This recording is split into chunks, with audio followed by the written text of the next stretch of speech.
And we'd like at this time to invite Dr. Luby to join us on stage. Dr. Saren Luby will moderate this session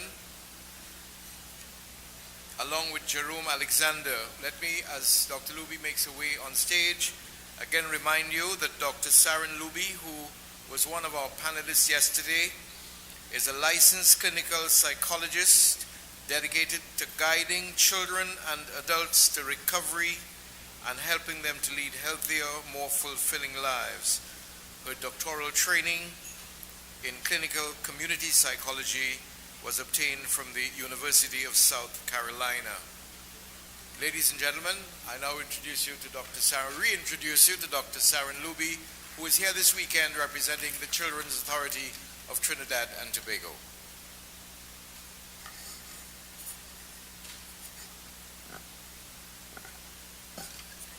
Thank you very much. Good afternoon, everyone. Wasn't lunch delicious? Yes. So in this breakout session, for the next hour or so, we have the honor of speaking with Jerome, who is going to share with us and be very brave in sharing with us his recovery from porn addiction. And not only will he be here talking to us about his personal journey, but we will also hear a video from an individual, Ronald. Ronald is not his real name, and his identity and voice have also been hidden in the video that you will see. But what is really remarkable and important for us is that we can learn so much from Jerome's and Ronald's testimony as to how individuals can recover from porn addiction. And in their sharing their experiences, I think can give us hope as to how we can help others. So let me just give us a little bit of context when we talk about porn addiction.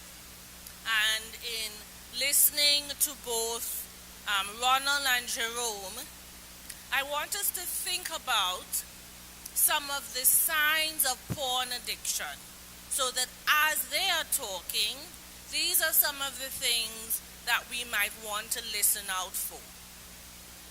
We are paying attention to how the use of porn increased over time and how the use of porn affected their schoolwork and how they were unable to stop.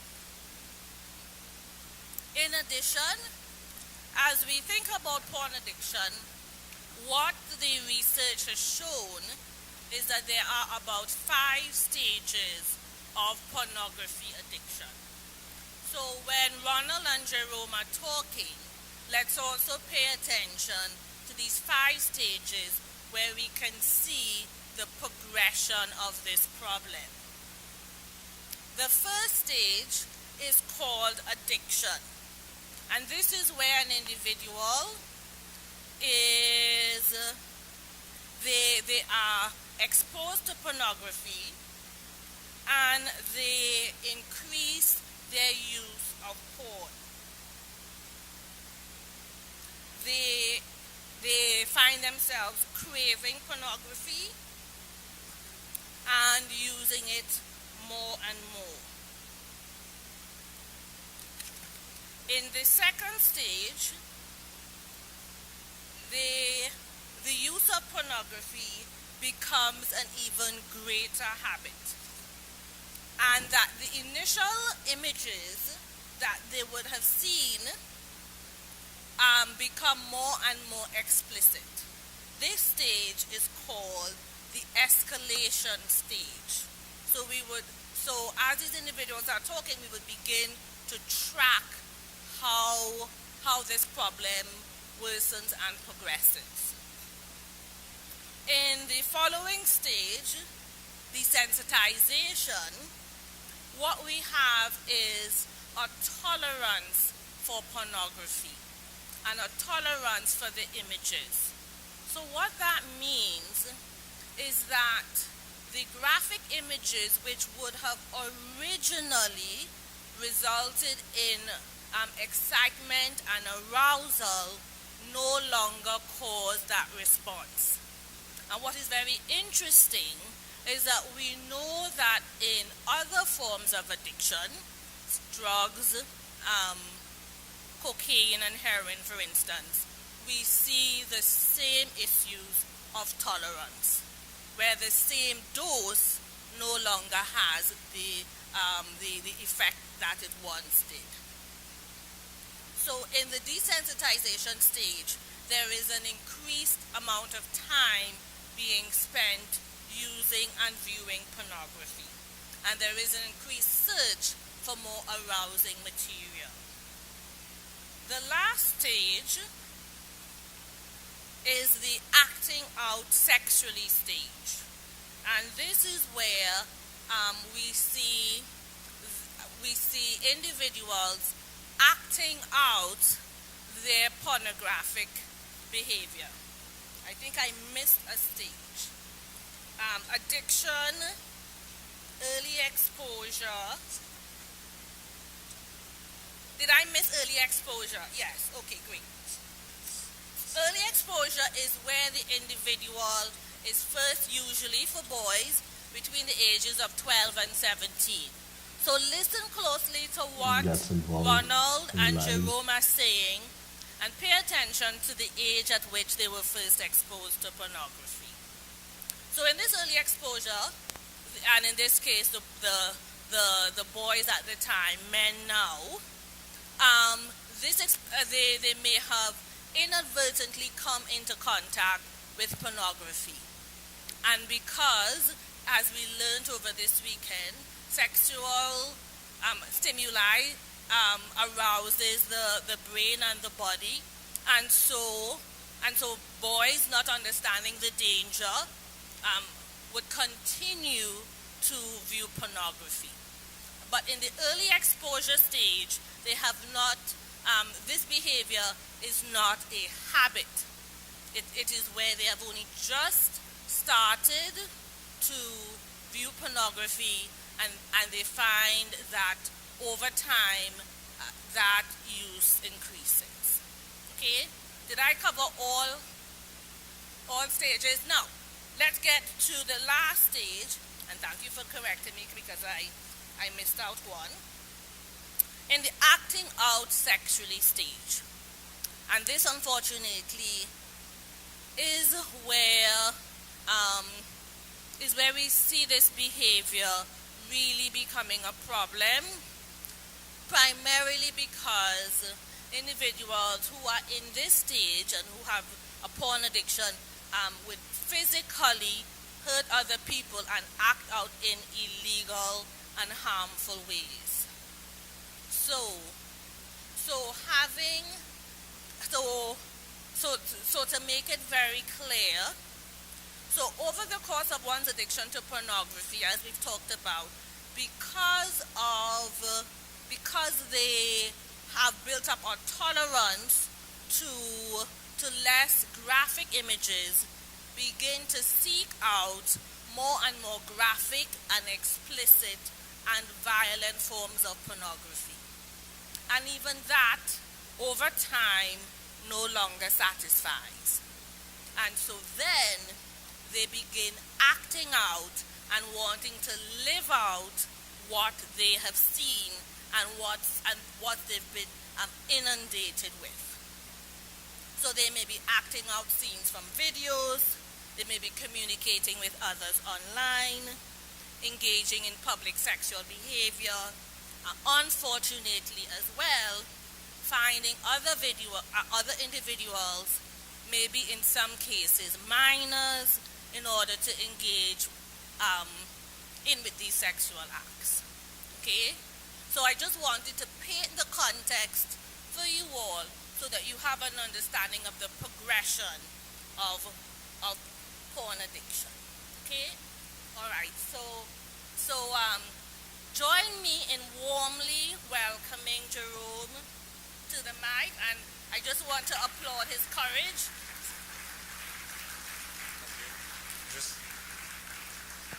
Is this on? Okay. You guys can hear me? Thank you guys so much. Thank you, Sharon, for that introduction. Before I begin, I want to say, a huge thank you to the Family Life Commission for hosting an event like this. I think it is very needed in our society today. Yeah? And to Bishop Ilanos, who really took the initiative to pull all of this together, and Shamion leaving and her team, who is working behind the scenes to get everything done and on time. Thank you guys so much for the hard work that you're doing. And this esteemed table of distinguished guests that we have, I've learned so much just by sitting in their presence. The hard work that it did to provide us with the information that we've had today. Thank you guys so much. We definitely appreciate it. And I have been, do you guys have my presentation? Is that right? Great.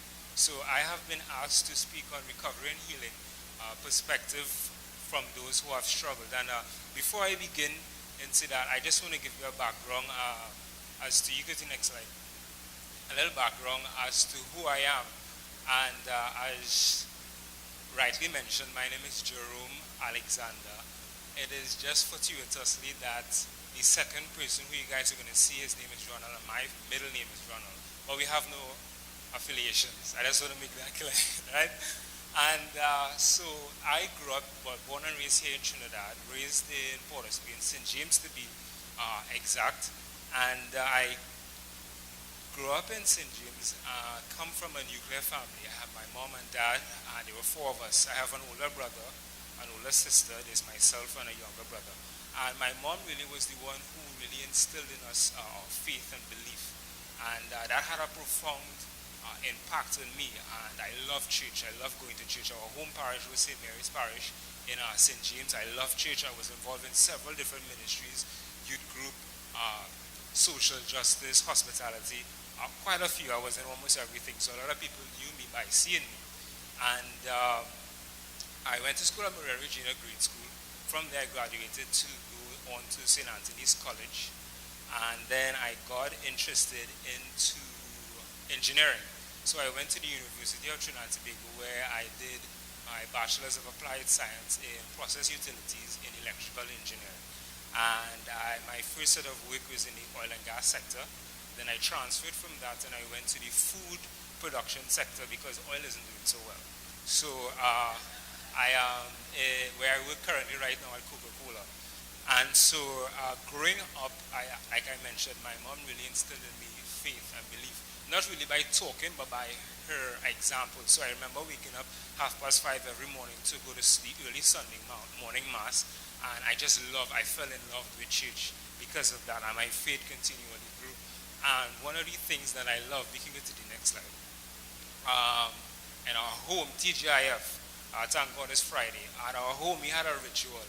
On Fridays, we look forward to Fridays because Friday we can actually watch TV a little late. And you don't have to do your homework because you have weekends, and tomorrow is Saturday, so you don't have anything of real obligations. So I enjoy those Fridays, look forward to it. You go to the next slide. And around 1997, that's 19 years ago, I was 12 years of age. And for those of you who may be trying to do math, I'm 31 now. Right? So the invention of cable television was always odd, but it was introduced into our home. My dad got us the entertainment, and we had cable TV. So now we're really looking forward to Fridays where we could watch TV shows. We used to go through the TV guide to see what was showing. And on one Friday, I remember being up late. Everyone had gone to bed. And I was up, and I was just going through the cable television. And I came across my first, what you would call today, softcore porn video. And I remember it having a real impact on me because it was the first time I've seen anything like that. And here I am, this young boy, 12 years of age, being exposed to something that was really interesting. So I really was interested in this thing. And I continued to make sure from that Friday on that every Friday I would be up just to see that. And this continued for a while. And you guys could go to the other slide, right? Around that time, my older brother, was the first one amongst us to go to work. And he was paid fortnightly. So every 2 weeks he would stop by a VHS store. How many of you guys remember this? Yeah, this is prehistoric days. Some of the younger ones might never have seen this before, right? Alright, so we grew up on this. You have DVD. Matter of fact, you can stream now on Blu-ray. This is what we grew up on, right? So my brother would stop by the VHS store and get us some of the movies. But I would notice that there was always one or two films that he kept for himself. And I was intrigued by it, right? Because it's like, I'm a big boy, I can watch anything, right? So I went, I didn't go deliberately. I went into his room. I can't remember what I was looking for.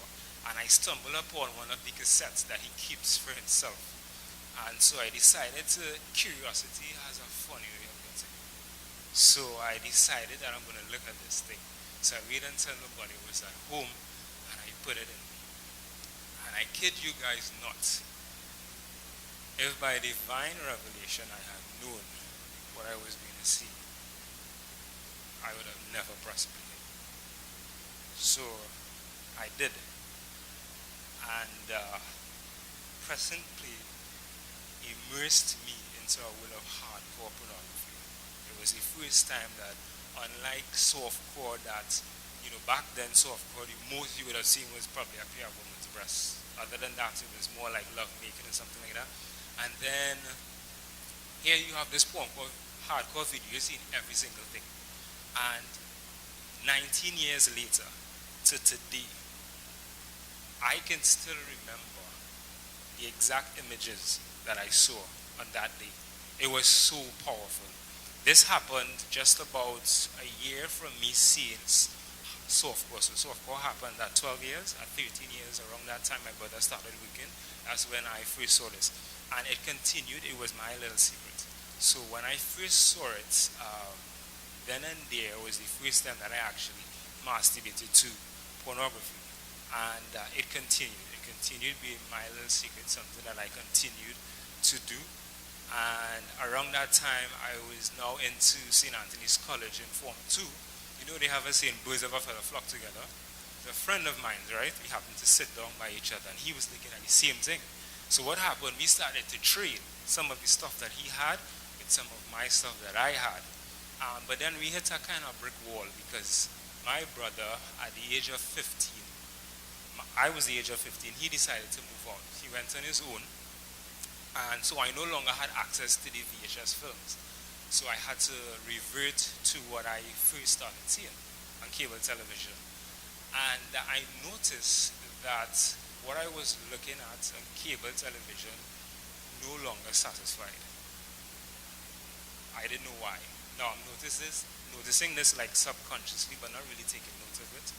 So I had to find another way to get my fix. So you guys can go to the next slide. Around that time came the introduction of the internet. Now back then, internet was dial-up. So when you logged on, you had TST, you had this loud noise and stuff. So I was very creative, right? Very, very creative. So I decided, in order for me to, if I do this at night, they're going to hear because it's dial-in, right? So I would log on during the day and put the computer to sleep. So by the time I wake up, it's already on, right? I was real skillful in these things. What happened is that when you want something, you find any way to get it. You get very creative, right? So I would wait till they go to sleep, and I started, looking for porn on internet. And looking for porn on the internet, at the beginning it was just pictures. They really just had pictures. They would show you, like penetration and stuff like that. You'll just see that. And then they started to upload short videos, but you had to pay a credit card to see it. I didn't have that, so I was just exposed to just the videos. And as time went on, I'm now into university. As time went on, the videos became free and longer. And the categories that you were able to look at was more. So you had categories like gangbang, you had 18 and abuse, you had crying, you had all of these derogatory things. Some of them I don't even want to mention because some of you guys, you're better off not knowing. All right. So you want to go to the next slide? Next slide. Next slide. Right. So at the age of 17, I went to my first retreat. Now, I was involved in several different church groups, as I remember, but because porn started to become a habit of mine, I no longer found interest in those things. So I sort of like slide out of the group. Nobody was really asking, well, where's Jerome? You know, you used to do this, you used to do that. I just slept through the system. And I went to a retreat, and on this retreat, I can't remember how the discussion started, but they talked, the director said, you know, porn and masturbating is what you would consider a mortal sin. And a mortal sin is a sin whose object is a grave matter, and which also committed with full knowledge and deliberate consent. This is the catechism of the Catholic Church. And so basically what that means is if you know what you're doing is wrong, you know it separates the grace of God from working in you, and you commit it deliberately knowing that it's wrong, that's a mortal sin. And this played on me. It played on me because I still love God.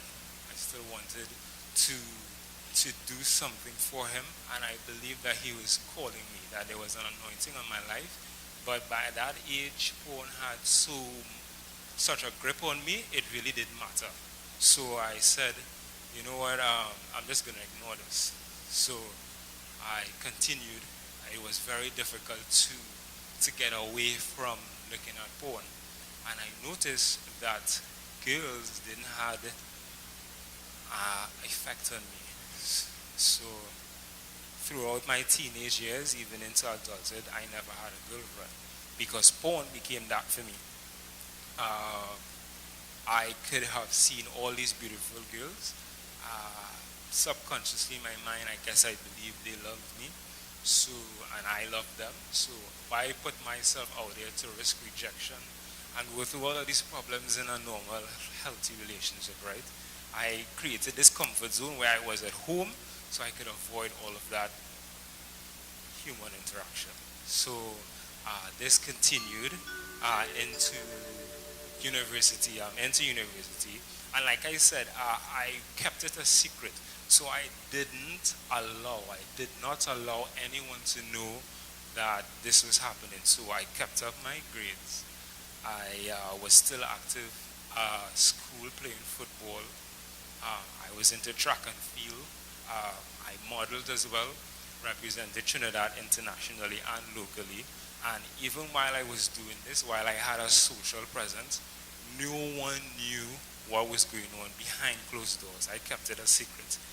And for years, days, months, weeks, I will continue making sure that I get my fix of pornography. Internet became my sole provider for getting my fix of porn. And so at the age of 26, I had my first girlfriend, and I still had my belief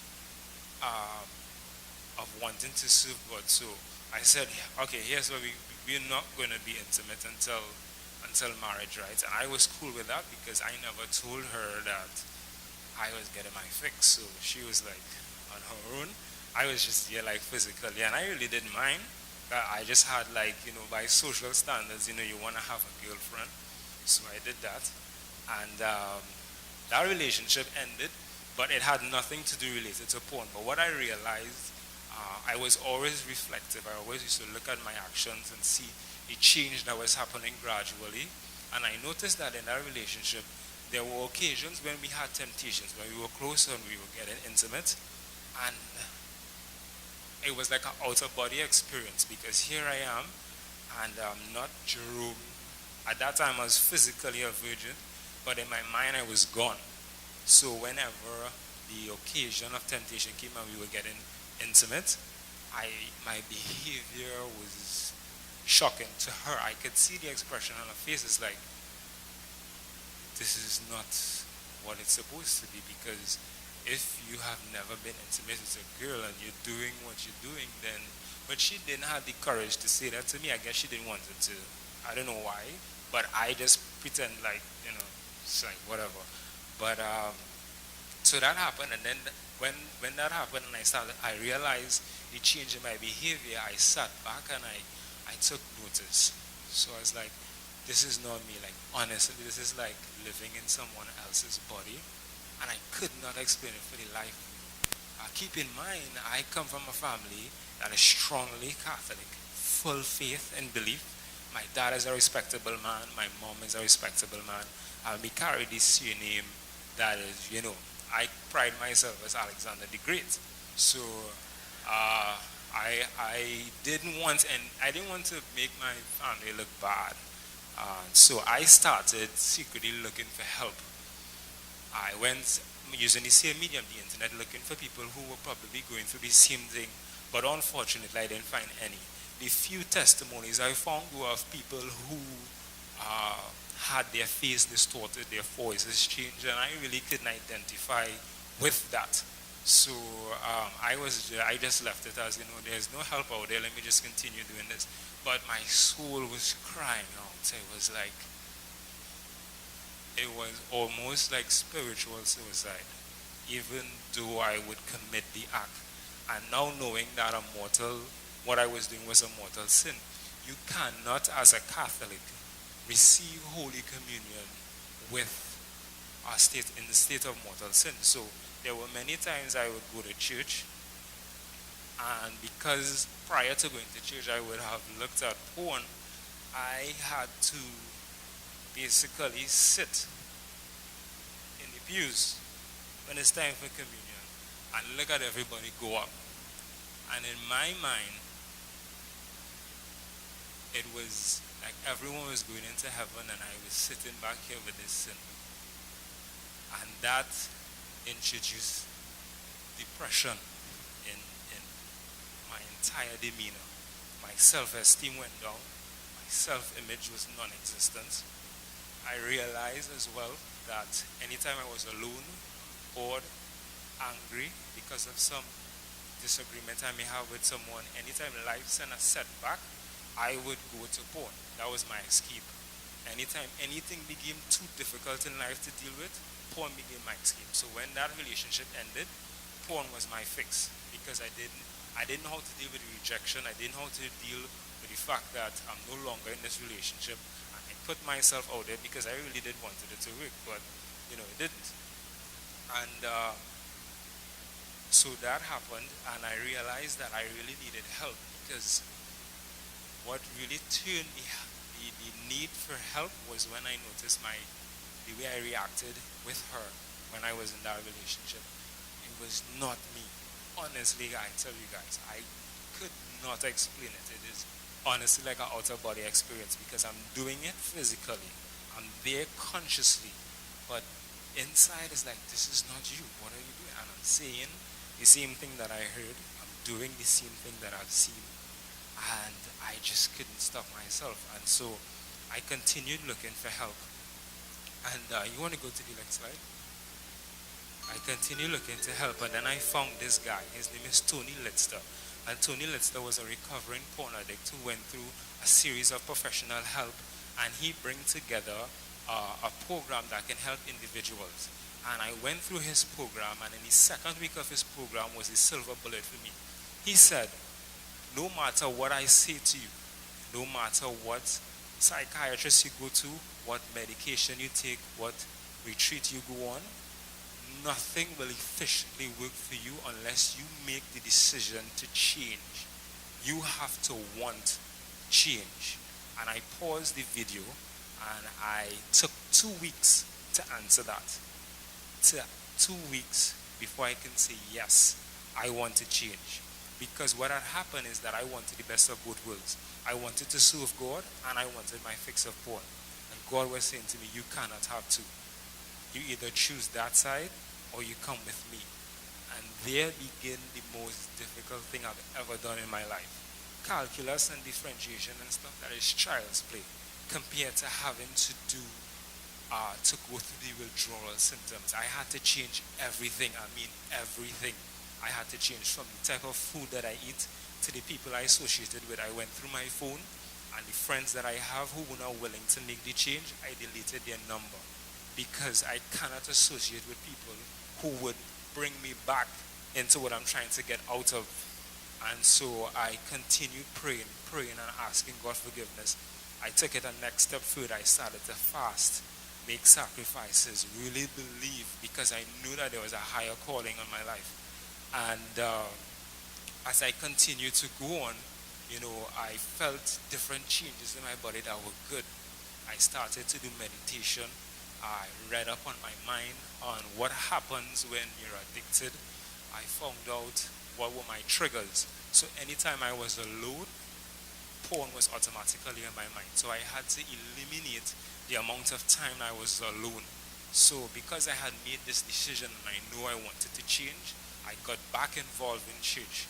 I got back into the different groups that needed help and needed assistance.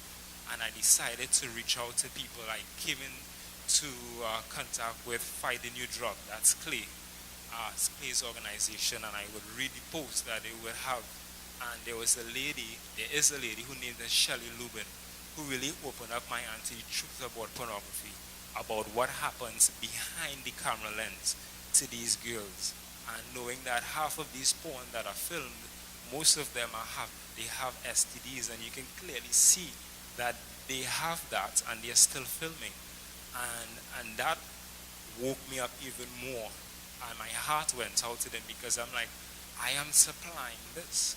When I look at porn and I view it, remember, they can track these things. They can tell who is looking at what. So whenever the youths, whenever you view porn, and let's say you view older women, somebody in the other half of the world is going to pimp or traffic an older woman to film them to supply your demand.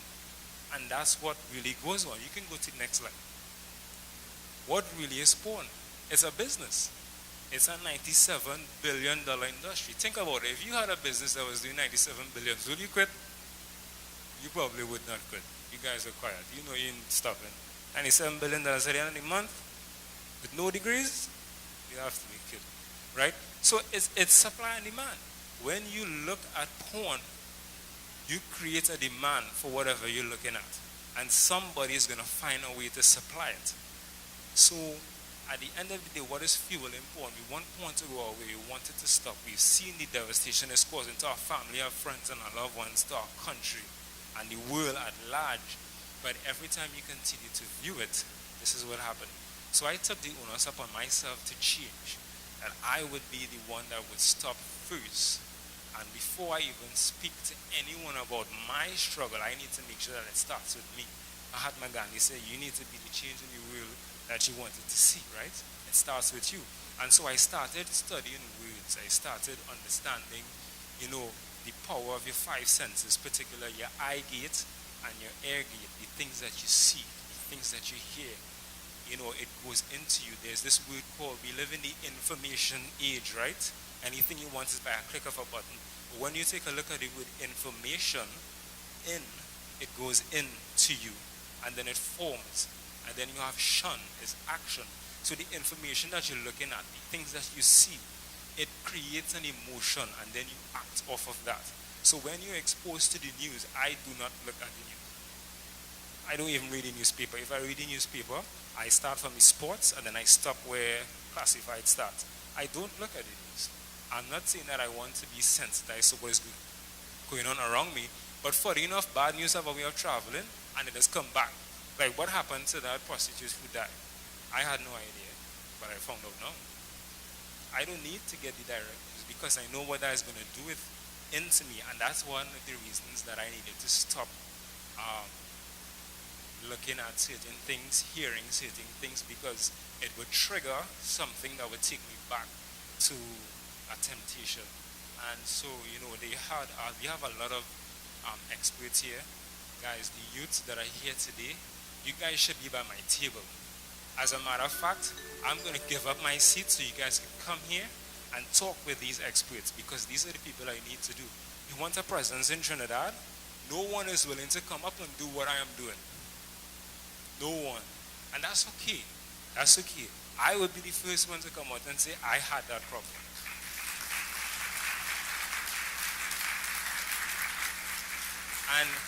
And by doing this, I only hope to represent a hope. A hope. We want to, we want to fight the new drug Trinidad style.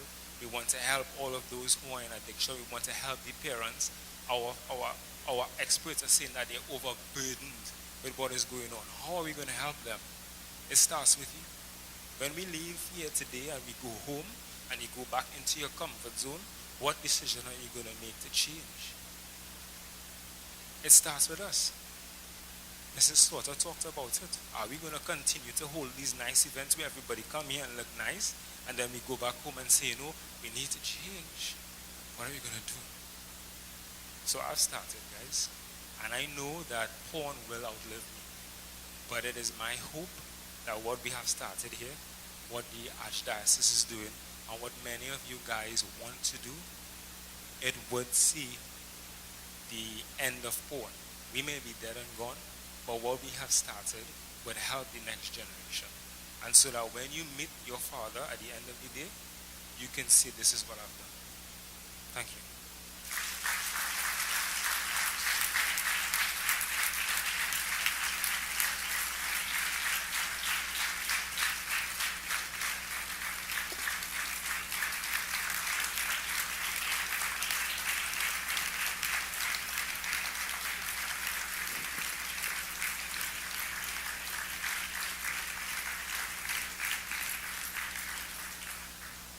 Is all courage. Jerome, we thank you for tackling so forcefully a decidedly fragile issue or subject with us. And you know what? You're not alone. Our most earnest supplications have been answered because we wanted to get more than one like Jerome and we couldn't. So we decided to go for Ronald, anonymous Ronald on tape. But here's what. Somebody has answered the call. He's with us today, and he's suffered as excruciatingly, or even more so, than Jerome. He's now a graduate in engineering from the University of the West Indies, and is extremely aware of